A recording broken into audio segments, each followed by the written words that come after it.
Hello दोस्तों, चलिए शुरू करते हैं question number 3। A block of mass 10 kg is kept on a rough inclined plane as shown in the figure. A force of 3 Newton is applied on the block. The coefficient of static friction between the plane and the block is 0.6.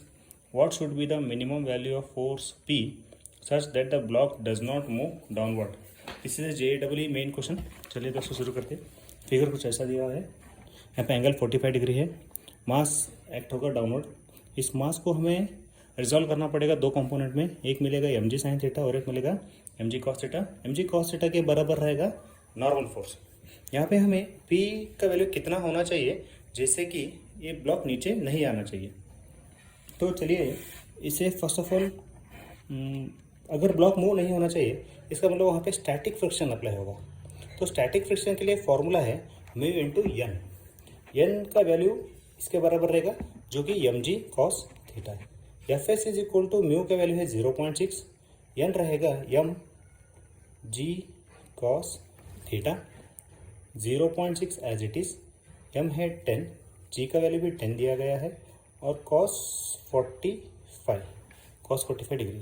तो 0.6 into 10 into 10 cos 45 बनेगा 1/√2। यहाँ से point चला गया और 0 चला गया, 6 into 10 बनेगा 60 इंटू 1/√2। 60 को लिखा जा सकता है 30 इंटू 2 डिवाइडेड बाई √2। एक इसलिए लिया गया है कि इस √2 को हमें कैंसिल करना है। फिर से इसको 2 को लिखा जा सकता है √2 इंटू √2 और यहाँ पे और √2। ए √2 कैंसिल हो गया दोस्तों, हमें मिलेगा 30√2।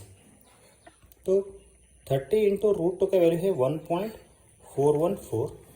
इसको मल्टीप्लाई करने के बाद हमें जो वैल्यू मिलेगा 42.3। तो ये हो गया स्टैटिक फ्रिक्शन। तो यहाँ पे ब्लॉक मूव नहीं हो रहा है, इसका मतलब यहाँ पे जो फ्रिक्शन अप्लाई होगा स्टैटिक फ्रिक्शन रहेगा। कौन सा फ्रिक्शन रहेगा? Static friction. तो टोटल फोर्स हमें जो इस तरफ जो फोर्स अप्लाई है, नीचे की तरफ फोर्स जो है वो है 3 newton plus mg sine theta. दोनों को ऐड करना चाहिए, इसका मतलब 3 plus mg sine theta. 3 as it is, m का वैल्यू है 10, g का वैल्यू है 10, तो यहाँ पे थीटा है 45 साइन 45 डिग्री। 3 प्लस 10 इंटू 10 बनेगा 100, साइन 45 का वैल्यू बनेगा 1/√2। फिर से 100 को लिखा जा सकता है 50 इंटू 2। हमें इस √2 को कैंसिल करना है, फिर से 2 को लिख लिया मैंने √2 इंटू √2। एक √2 कैंसिल हो गया दोस्तों। तो अभी हमें 30 प्लस 50 इंटू √2 का वैल्यू रहेगा 1.414। हमें मल्टीप्लाई करने पर मिलेगा 70.7 प्लस 3, तो इसका मतलब रहेगा 73.7 न्यूटन। ये हमें जो डाउनवर्ड की तरफ फोर्स है, ये वाला फोर्स, इस तरफ जो फोर्स मिला हमें कितना मिला 70, टोटल फोर्स 73.7 न्यूटन जो अपवर्ड फोर्स है। अगर ब्लॉक मूव नहीं हो रहा है इसका मतलब स्टैटिक फ्रिक्शन अप्लाई होगा। इसमें से हमें इस स्टैटिक फ्रिक्शन को सब्सट्रैक्ट करना चाहिए जो कि हमें मिला है यहाँ पे 42.3।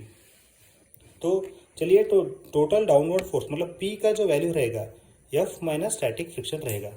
तो F जो है नीचे वाला जो फोर्स है 73.7 माइनस 42.3, 73.7 माइनस 42.3, यहाँ पे बन जाएगा 4, यहाँ पे 1 और यहाँ पे 3, 31.4 न्यूटन आंसर मिला है। चलिए देखते हैं ये किसके वैल्यू के नज़दीक है।